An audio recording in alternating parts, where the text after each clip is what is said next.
Greetings, race fans, and welcome to Apex Racing TV's presentation of the Radical Esports Cup. J.R. Gregory here with you on the call. Beside me, Tom Dillon, and in the production carrier, our friend and colleague, Joshua Wilkie. And the start of today's show, the Radical SR10, 425 horsepower, only 725 kilos, no traction control, and no ABS. And folks, we are showing the top split of the public servers as we do every Friday at 2100 GMT. So this is not a league event. This is not a private event. You can come join us here on Apex Racing TV and test your skills in these radicals. And as I say every week, these cars are a handful, and mastery of the SR10 will make you better at every car that you drive. And our upcoming schedule includes some fantastic tracks: Mount Pano next week, Interlagos, Mosport, Barber, Sebring, Road America, and circle this on the calendar, folks, Green Hell Under the Stars, which is going to be a fantastic one. And this week, week 5, finds us at Imola, also known as the Enzo and Dino Ferrari International Circuit. No, I'm not going to try that in Italian. Located outside of Bologna, Italy, opened in 1953, originally as a motorcycle track, and this iconic course is current host of Formula One, WEC, and the European Le Mans Series. Today's configuration: 3 miles, 4.9 clicks, and 19 liberally numbered corners. Every little kink that you see, like where you see Blaustein right now, that counts as a corner. So that's where we get the 19 corners. The record currently is a 115.484 set in 2020 by Sir Lewis Hamilton. And Ron, this track is one of those mixed bags for the Radicals. It is going to show us some of the things that the Radicals do well in some of these high-speed sweeping corners, and it's going to show us some of the things that they don't do super well. One of them is hitting those sausage curbs, which are everywhere in the Radicals 8. Another one is putting down power right here in Tosa, where we see Jorge Gonzaga. We're going to see some cars looping there for sure, but what are you expecting to see out of these cars today? Well, Tom Morello's going to be fantastic in these cars. The exact sort of corner. You've got the curbs that are relatively nice and easy to run in these cars. I can imagine just gliding through that part of the track, JR. That would be really fun. I'm sure on board right now with Jorge Gonzaga, who has well, got about 1.5 seconds, hasn't he, off the lead of the race. Another corner that's going to be interesting for these Radicals is this one, Variante Alta. How much curb are they going to use? By the looks of things, Jorge Gonzaga isn't going to use as much as they use in other series, but that is what I'm looking out for. As I said, that corner, Tamburello, as well as a couple of the corners like the Variante Alta. Just a few of these famous corners, JR, that you know, always show here at Imola and make this track just as fantastic as it is. Also, first time really a track that I'm 100% familiar with here back in Europe on the Radicals. Excellent. And one more thing that was probably worth mentioning, there is an awful long straight here, the front straight at Imola. So we are going to see the kind of hilarious drafting power of these Radicals. Actually did my first Radical Esports Cup race here today earlier, and the speed differential, if you can just catch a little draft coming out of Ravazza onto this front straight, can add 10 or 20 kph by the time you get down into Tamburello turn 2, that first left-hander off the straight. So the draft going to be playing a role as well. And as qualifying winds down, let me just run through the season top 10 with you. James Barry is going to retain his P1 where we saw him last week. Bruno Vitorino is up 2 slots in P2. Andreas Friedrich has dropped 1 to P3. Heinz Braun up 3 into P4. Jorge Gonzaga, who we just saw, up 4 positions up and all the way up into P5. Solly Reitinen +2 in P6. Paki Caruso has fallen to P7. That's 4 slots for him. And 3 new drivers at the bottom. Gabriel Berger in 8. Myron Ianni in P9. And Dennis Karakopoulos there in P10. And I'm going to adopt Tom's correct translation after saying his name wrong 100 times. It's time to move on. But there is our starting grid. Christoph Lipp has thrown down a scorching 137.1. He will have your pole next to him. Friedrich about 0.2 off. In the next row, Philip Vandenherk next to James Barry. Jorge Gonzaga and Dennis Karakopoulos. I'm really gonna try here. Heinz Braun in 7, Euler in 8, Sorensen in P9, Jetta Larson in P10. The next row will be Kopernicki next to Robert Woodward. And that will pretty big grid here today. That'll move us on to Hulkinen next to Blaustein, De Graaf next to Heidi. In 17, it's Konnikin and Bogdan N, we'll call him. Giovanna Bushima in 19, Hyvenin in 20, Sen next to Ballesteros, and taking up through here Armano. And sure, there's a lot of new names there, which is great to see. I think Imola brings some new drivers out. And right now we're going to take a look at Christoph Lipp. That is him there on the inside of turn 2, which is the entry to the Tamburello chicane. And remember, folks, dead cold tires, no pace lap, no traction control. So it is can be a struggle to get these cars moving off the line, and it can be a struggle for them to line up on those cold tires in that first series of difficult corners. So here we go. We're going to sit with Lipp here and see how he gets off the line. There are the lights, and we are green, and Lipp looks like he's going to get off clean. Friedrich sniffing around a little bit, and Vandenhert gets a terrible start, plummeting down through the order. He's lost 5 spots already, and Lipp will head into turn 2 with Friedrich polishing his bumper. Barry and Gonzaga side by side behind them. Kyriakopoulos, Braun, Vandenhert, Euler, Larson, and Kopernicki will round out your top 10, and we are underway in Italy. And still too wide, just in the front of your picture as they head through the second chicane here at Imola. By the looks of things, everyone going around just okay. Heinz Braun is the man just behind Jorge Gonzaga, who we're focused on at the moment. And a fairly decent start for him. In the background, looks like we've got a couple of cars that have gone off in the early stages of this race. I make it that already Bogdan, number 21, down in 23rd position, has gone off of the circuit. Up in the lead of the race, though, Christoph Lipp still. He's ahead of Andreas Frederick. James Barry sitting in 3rd. Not too dissimilar to the battle that we had last week, JR, with all of, well, it's a very similar top 3, and I'm sure James Barry will be hoping to get another win here today. Down into that variant Alta they go for the first time, and Christoph Lipp, I know for sure, going to have a lot of pressure here through that slipstream down into the final corner and into the first corner when they apply the throttle. You know, the DRS used to be so powerful around here. The old F1 games when I used to commentate over that, and I'm sure in these radicals it's going to be like a DRS effect as Kyriakopoulos is going to lose a couple of positions here. You know, it really is, Tom, and that was actually going through my mind as I was driving on this track today. Driving these radicals in the slipstream is almost like auto DRS, and you're going to see it now as we see Gonzaga looking forward at Vandenhert, and Vandenhert looks to lose another position here as Gonzaga is going to be sniffing around the outside of the entry to Tamburello, and I'm not sure if he's going to be able to make this one stick or not. No, Vandenhert squeezes him out, so he's going to survive that one, but we are going to see some positions change there coming down that front straight. The slipstream so powerful in these radicals, and there is Kyriakopoulos pulling off, and he may have gotten a slowdown. There are several slowdowns lurking around this track, and they are huge. One of the biggest ones is if you cut Ravazza, and there's somebody else turned. That is Woodward has turned, and Armano has to go evasive around him into the kitty litter, and this one is getting off to a messy start.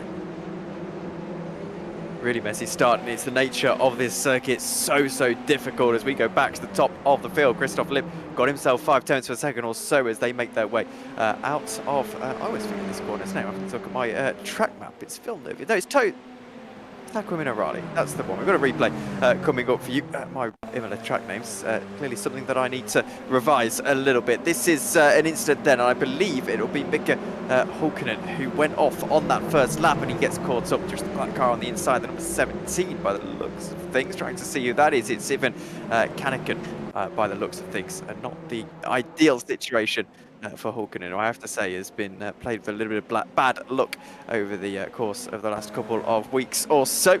Another replay for you. This time looks like there's going to be something happening to the number 18, the Italian driver, Andy Arminu, down 3 wide into this part of the track, and he's on the outside and just has nowhere to go. He's boxed in. Yeah, that Villeneuve chicane was one of many places on this track that have those kind of abrupt curbs. They have the nice, smooth, red and white painted curbs here, as you see Friedrich entering Villeneuve now. But you also see those what some track guides call sleeping policemen there, designed to keep you from cutting too much. And these radicals do not like lifting up off the ground. They lose all their aero when that happens, and we're going to see. We're going to see them fighting those curbs throughout the day today, as we're riding along with Friedrich now, getting about halfway through the front part of the course, front part of the course rather, looking forward at Lip, and Lip unable to get away. A pretty tight little train is formed. Lip from Friedrich from Barry, about 8/10 separating all three of those cars, and meanwhile they have driven away together. P4, the gap back to Van den Herk from Barry is 5 seconds now, so a nice train forming at the head of the line here, and they are going to drive off thanks to the slipstream effect and the long front straight here at Imola.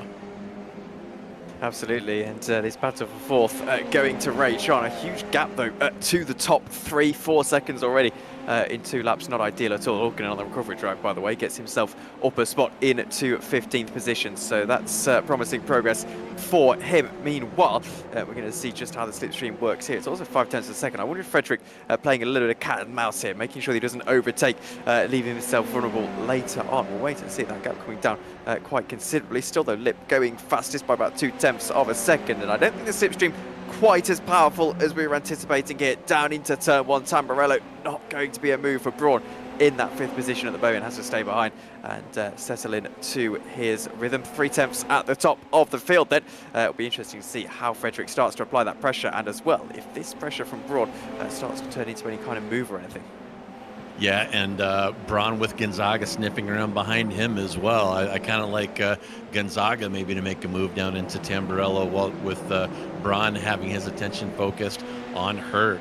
And so far, car's pretty clean coming out of Tosa here. That's pretty tight second gear corner, and these little 4-cylinder turbos, when the power comes on and they hit the boost, they can get pretty squirrely, and that's one of the places where that will rear its ugly head. Riding now, here we are back with Gonzaga, looking forward to Braun through Aqua Minerale, Van den Herk up ahead, and we'll see them go through this difficult Variante Alta, and sleeping policemen were some of the smaller curbs. These are more like sleeping walruses. Look at these things, and you kind of have no choice but to drive over those, and you see the result right there, and that's Braun getting loose, going over the exit of Variante Alta, and that is going to cost him. He may have actually picked on a slowdown in addition to losing that position when he lost traction coming out of that chicane. Now it's going to be Gonzaga from Sorensen here down the front straight, and we'll see if Sorensen wants to do something. We saw a ridiculously aggressive move out of Sorensen at the Glen next week, so I'm not going to be surprised if he goes outside right here, and Gonzaga, nothing he can do about that. He would have had to cover the inside way back, and just completely helpless there to Sorensen, who has taken P5. He's quite aggressive moving back over there. Don't think he had as much clearance as he maybe anticipated, but got it perfectly. Didn't swipe anyone off the road, which is always a good sign. The overspeed, so powerful when you get into that slipstream. As we've got a quick replay of that pass as well. Look how far back he was actually. That was the car behind him. He wasn't that far back, but still had a lot of work to do as they went down across the start-finish line and chose well, what becomes the inside, of course. Unsurprisingly, didn't matter though, had that overspeed, and once you get into those higher revs in these radicals, you don't tend to look back. Still like to put the brakes on, and going a little bit faster than he was before, putting the brakes on actually into that corner, probably a little bit nervy, but look at the gap he's gained, a few car lengths already. Meanwhile, having a little bit of a battle going on. Hakkinen up into 14th now, so after making a Hakkinen, very different driver. Hakkinen after, I saw Mika, got confused. Anyway, Mika Hakkinen after having a bit of a difficult start, down into 16th now. He was 14th, but so a little bit of a topsy-turvy race for him. Yeah, and that move from Sorensen, he was certainly a hard charger last week, and he's up 4 from his qualifying position at P9. That pass put him up into P5 for, a gain of 4. So, a little side-by-side action into Ravazza here. This is Euler and Kanakian new name for me there. And Kanakian is going to be right in the draft, and Javier Balestros behind him. So we'll see if these guys want to switch positions here. The draft is really amazing. You have to experience it to to really understand the extent of it. And sure enough, here comes that's Balestros wants the inside. Oh, and that is going to force a lockup off into the sand, and he's going to get a slowdown for his trouble. And Kanakian loses the position and is in danger of further attack from behind as he works off that slowdown. Really tough to go off here at Imola. Really easy to go off as well, and actually I'd have thought that this track is relatively self-penalising. You know, those AstroTurf strips offer zero grip, the grass offers zero grip, and obviously the gravel speaks for itself. Although actually, you know, the iRacing lot, maybe the less said about grass, the better in recent years. But anyway, this is Chris Heide, currently under a little bit of pressure from Tom Euler for 13th position. Not really too much progress forward for these guys, you'd think, with just how far ahead Menno de Graaf is in 12th position. Let's wait and see, though. Maybe into the variante. Alta thinks about that move, but it's such a tight corner. Can't really get anything done there. Yeah, it is doable, and as the race wears on, we may see people taking a shot at that, but Euler deciding not to roll the dice here on lap 7 of 15. We're almost to the halfway point, and he may have decided just to take a breath and see if he can make something happen with the slipstream coming down the straight here. And again, that is Euler from... or I'm sorry, Heide from Euler from Hulkinen. And as these radicals, as we have said, tend to kind of form trains and tracks with the slipstream. And here goes Euler, and you can see how easy that is. It's auto DRS here for these radicals. And this time, Heide does a good job tucking in behind. We saw another competitor kind of have problems with the brakes and go wide in that same situation on the last lap. So this time Heide will live to fight another day. Christoph Lipp still controlling this race, but for how long? Andreas Frederick in second position at the moment, has been for much of this race. I wonder, a couple of races ago we saw this exact same thing, where it was almost just sitting in behind until that final lap. I wonder when Frederick decides that he's going to pull the trigger here and start to attack. He's clearly got the pace, the three of them all running in the 37s, and in fact Frederick set the best lap of the race on the, not on the last lap actually, but he set the best lap of the race in any case at 1:37.1, all of them lapping within about 0.2 of a second of each other, as you can see on the left hand side of your screen. So Frederick, a bit of work to do in order to get into the lead, but clearly I think my point here is that he has got the pace. I just don't think there's a willingness to attack at this point in the race. Yeah, and I actually had the pleasure of being on track with Andreas earlier today, and he was putting down some heaters. He had the fast lap, and here goes Friedrich now. He's going around Lipp, and he's going to have the inside heading into Tamburello. Oh, and Lipp slams the door on him. And what I was going to say, Tom, is after speaking with James Barry, we kind of know what he's thinking. He's going to bide his time here and give Friedrich a shot at Lipp. But as the race wears on, if Friedrich doesn't get the move done, Barry is going to start thinking about dispatching Friedrich and creating his own opportunity for the lead. Well, there you go. He's getting a little bit racy then. James Barry now having a fantastic view of this. Not really any major overtaking opportunities on the track unless you're getting really creative. Particularly at this stage in the race, uses a little bit of curb on the inside and the out perfectly. Have to be careful again. Then AstroTurf on the right-hand side. Very, very tricky. Can give as little grip as you can get them through Aqua Minerale. James Barry getting this car nice and perfect. The thing is here, it's so easy to overdrive these radicals, JR. It really is, especially if you've got two guys just ahead of you and you can carry that little bit more speed through the corners. All of a sudden you go over that grip and you get out of the race. So again, it's just a patience game for all of the top three, I think.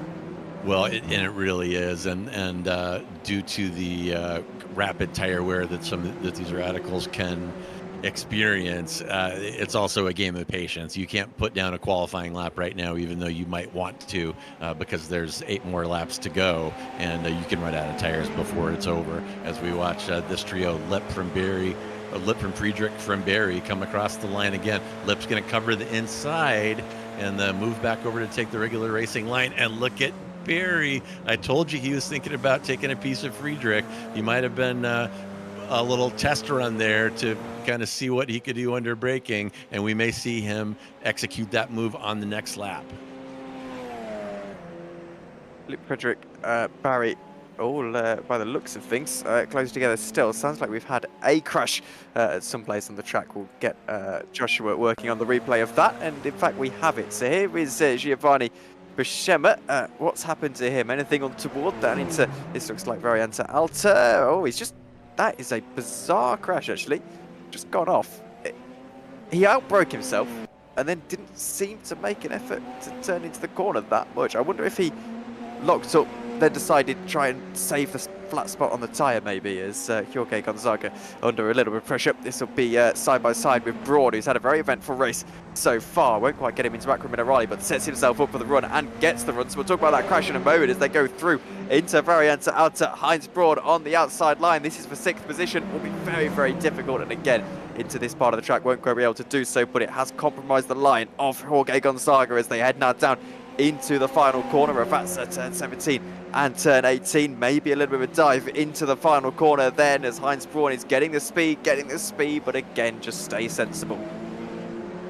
Yeah, Braun sniffing around there, and it was interesting to see Gonzaga. As soon as they got out of Acqua Minerale, he immediately went right to cover the inside to foreclose any action there into the entry to Variante Alta, and he's doing the same here. He's going to aggressively cover the inside heading into that initial chicane, and that may not be sufficient. Oh, well. Oh, my goodness. And will the over-under work here? Oh, that is some great driving. Look at that. Fantastic stuff there. Braun from Larson. Oh, my goodness. Wow, wow, wow. Yeah, Gonzaga playing some really good defense there, and it makes you wonder how long he can maintain that. There's 2 cars piled up behind him now. Larson now with us, having caught up from the defense being played on Braun by Gonzaga.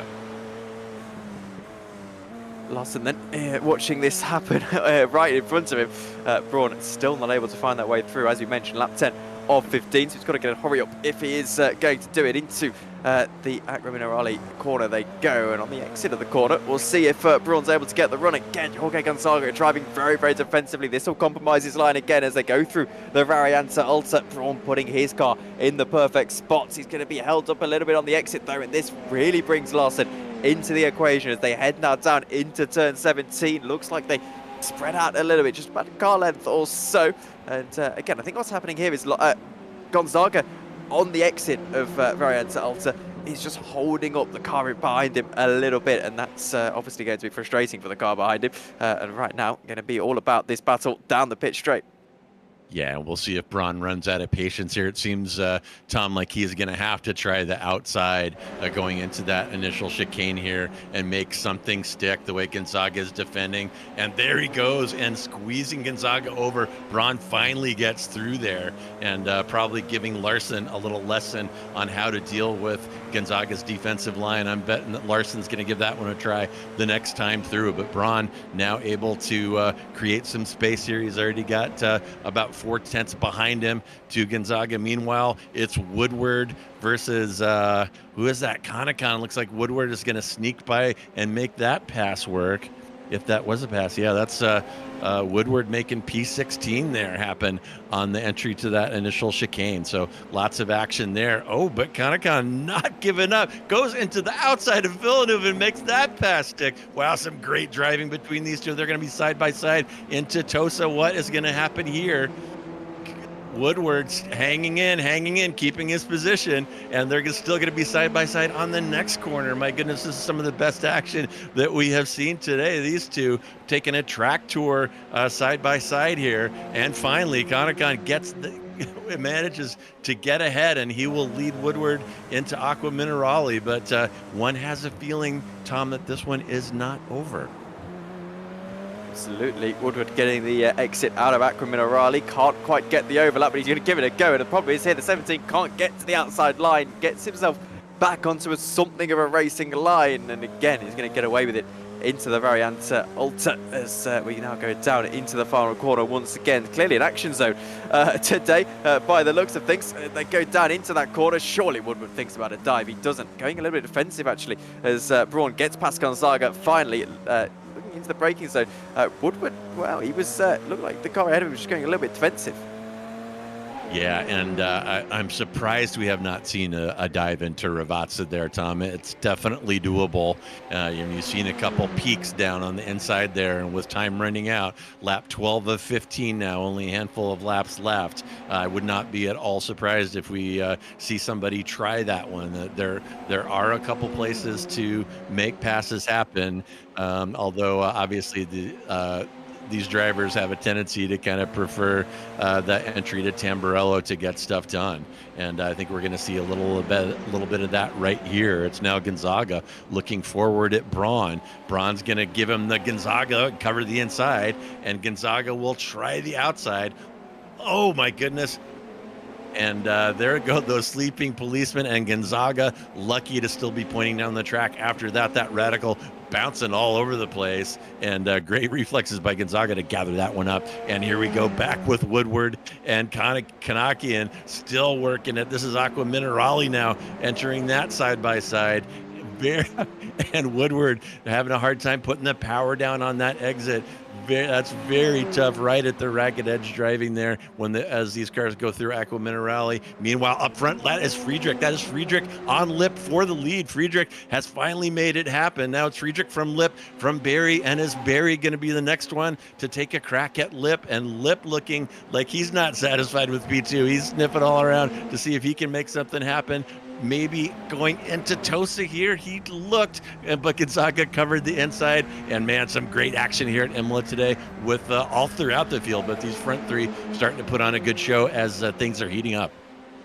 Yeah, they both decided that gloves are off. Let's take a look at a replay of the move. This was for the lead of the race, Andreas Frederick, who's been running second fiddle pretty much most of this race. Is going to get himself past down the inside into Tamburello by the looks of things. A relatively easily made move for him. However, a little bit of work to do on the brakes, didn't he, into that part of the track, and just about able to do it. Gets it collected beautifully into the corner. Going to be difficult to hold on to this, though. Christoph Lipp is rapid, the two of them only about a tenth of a second off each other's pace. Andreas Frederick, though, going fastest on that last lap. James Barry, he'll be thinking, and maybe there's a chance for a race win here if something happens to the two cars in front of him as they head now down into what looks like the final couple of corners. Maybe there's going to be round two here. Only going to have 2 laps to go as we get to the line, so potentially the penultimate opportunity for Lip. And look at the slipstream being broken as early as Frederick can. He knows how to defend this. I think potentially Lip is going to be a little bit too far back. He's led 13 laps of this race.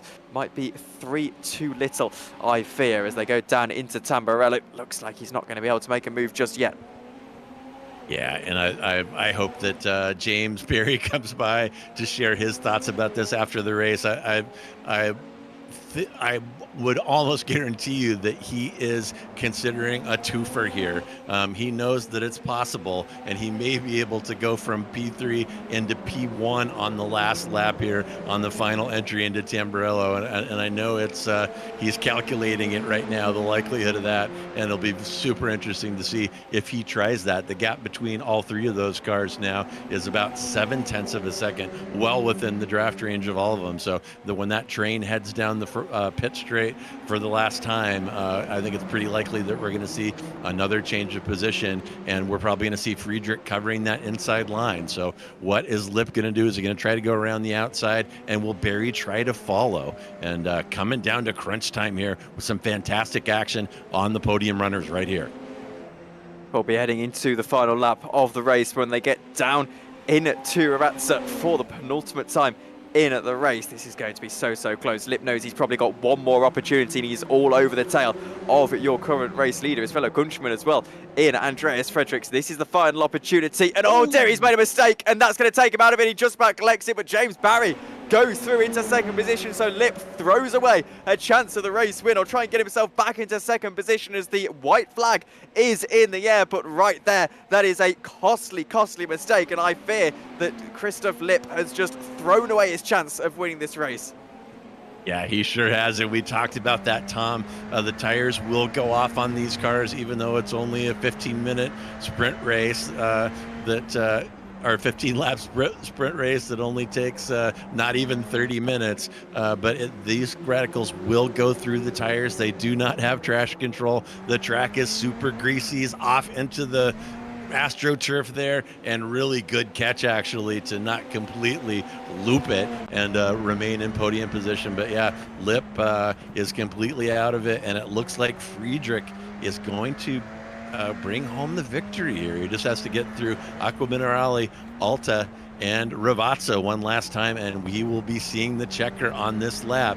And Lip now, Lip, a little bobble by Barry there. Lip is going to have an opportunity here. Barry will cover the inside. Can Lip make something happen on the outside entry to Alta, or maybe the over-under here on the exit? And no, Lip still fighting traction, getting off into the AstroTurf there as Friedrich drives away. And it sure looks like it's going to be Friedrich, Barry from Lip, and Herc, Sorensen, Braun, Gonzaga, Larson, Kyriakopoulos, and Kopernicki are making up your top 10 right now. But here comes Friedrich, and he is going to see that checkered flag, and he has been putting on some drives the last couple of weeks, Tom. Friedrich showing his stuff. And Lip, a little bit of a drag race to the line, only about a tenth of a second between the two of them, I believe, as they got to the line. So very good stuff from then. Philip van der Herk, a little bit of a quiet run into fourth position. I'll be pretty happy with that. Sorensen doing a good job, actually going fastest. This is a battle. Robert Woodward trying to get himself back into a position. This time he spins around. Oh dear, 17. Oh, it's Canigan. Gets around, and he's going to lose out on 17th as well, I believe, or is he? No, Ballesteros not quite able to find his way through. In fact, he is down into Ravazza, goes to the inside line. This should be relatively academic for him, and it is. Back on the brakes though, 17th, back to the outside line. He's overcooked that completely, I can tell you that for a fact. Onto the grass he goes, and not quite able to get that move done, but a very entertaining race, JR. Yeah, and what a fight between Woodward and Kanaki in there. Could probably rerun this with an ISO on those two. They had such incredible dicing through much of this race. So, and that's kind of the nature of these radical races, Tom. And every place in the grid, these drivers will find somebody to scrap with here. And here we're going to see Woodward's going to try the outside of Alta here, and ooh, maybe a little smooch there, a little net code. Not sure. Kavakian might have had a little help turning there, but Woodward trying to be the first person to make a pass happen this afternoon, going into Varianti Alta, and ending in, I won't call it tragedy, only a couple of positions lost, but certainly ending in frustration for Kavakian there. Man, what a fantastic race here at Imola. I was wondering how these radicals were going to deal with some of the rough driving around here in the curbs, and it did not disappoint. Fantastic run. Well, in the case of Christoph Lip, he's not actually didn't even hit that well in the last couple of laps, did he? But your heart has to go out to him. He's he drove really well, and then just getting pipped at the post at the end. We've got your results for you coming up onto the screen in a moment's time. Just got to get them confirmed and wait for them to load. And here we go. Can confirm that by just about a second, Andreas Frederick deals the win in a heist at the end of this race. James Barry continuing his run of form in second position. Christoph Lip coming home in third. Philip Kirk is in fourth position with Lasse Sorensen in fifth. That's your top five. Hence Heinz Braun, I should say, in sixth, with Jorge Gonzaga running up into seventh. Then it is Larson in eighth, Dennis Kyriakopoulos in ninth, and Matej Kopernicki in 10th position. Tom Euler is in 11th, with Menno de Graaf sitting in 12th. All of these guys having pretty interesting battles over the course of that race. Ben Bladstein in 13th, Mika Hulkinen and Chris Heidi, your top 15. Robert Woodward is in 16th position with Javier Ballesteros in 17th, and it is Ivan Kaniken in 18th. A couple of drivers then who had a few troubles in that race, not necessarily all of them, but Andy, our menu, is in 19th position with Daryl Sen in 20th. Harry Vivanian is in 21st with Giovanni and Bogdan, the rest of your grid. And JR, we've got a couple of interviews coming up. James Barry, I think, the first of them. Yeah, it looks like James is waiting, and always great to hear his insights. So I'll go ahead and gather him up, Tom, and maybe you can have a word with them for our crowd here. James, welcome back to the broadcast. Obviously, you've been here quite a few times this year, continuing run of top threes in the season so far, and second place right at the end there. That was a pretty interesting race. Hello, James. Can you hear us? Yeah, hello. Hello. Did you hear the question? Yeah, I heard, yeah. Yeah, super fun here at this track, really challenging track, with all these kind of really tricky braking zones and then riding the curbs, trying not to get too many off tracks. And yeah, Andreas and I were working really hard just to Andreas was doing most of the work to put Christoph off in that race, and he managed to do it. And then, yeah, I managed to follow through, so really happy in the end. And obviously, you raced a couple of drivers that actually seeded slightly higher than you in terms of iRacing and things like that. But you seem to have really good pace just consistently. Well, I'm working on the iRating, yeah. And Andreas is, I think, 6.5K now. His pace is usually a little better than mine now, but yeah, I'm trying to work my way up. I don't focus too much on iRating, but now that I'm just doing the radicals, yeah, it's going up nicely. And obviously, heading into the rest of this season, just plugging away, continuing this form, maybe getting a few more race wins, I assume. Yeah, exactly. Well, I mean, I'm top of the standings and I want to keep that. There are a couple of other drivers who, if they keep getting big points, they could catch me at some point if they kind of don't do too many races and get big points in the high strength of field races. So we'll see how it goes. But yes, it's been really good so far. And finally, James, anyone you want to shout out while you're up here in the box? Just everyone involved, all the drivers and you guys who put on a good show. So thanks a lot. Thank you, James Barry, for joining us. I'll speak to you again soon. Yeah, cheers guys. See you. That was James Barry, your second place runner at the end of that race. But from myself, JR, that is all. What an entertaining race. We can come back to Imola every week.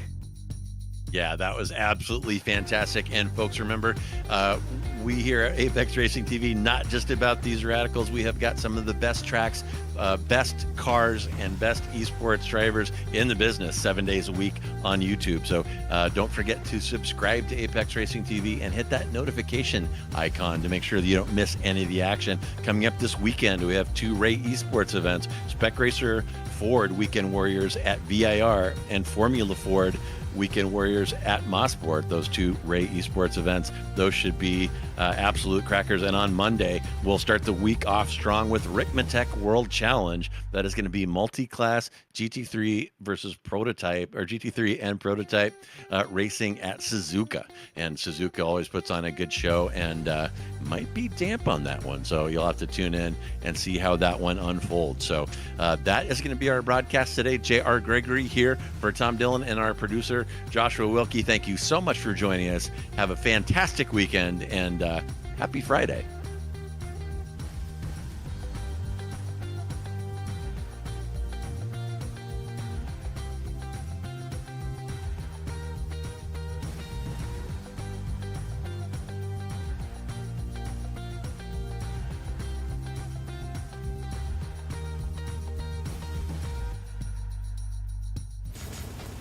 Are you struggling for consistency in your sim racing? Does your iRating look like a roller coaster? If so, we have good news for you. The way to get more consistent is to first understand what you're doing differently than the professionals. And VRS is the answer. With our competitive subscription, you will have the telemetry, setups, tutorials, and everything else you need to fully analyze your driving. Our data packs and the ability to compare your driving with the best in the world will show you exactly where to adjust your inputs, change your driving line, and shave seconds off of your lap times. And our powerful and precise Direct Force Pro wheelbase and precision pedals are being used by some of the world's best drivers. All these champions agree that VRS hardware is not just the best on the market, it's also priced well below the competition. So if you're looking to upgrade to direct drive and the best pedals in sim racing, VRS is your answer. If you want to get better, get faster, and make it happen sooner rather than later, you owe it to yourself to find out why so many people are switching to VRS. You'll be so glad that you did. Visit www.virtualracingschool.com and learn why the best use VRS.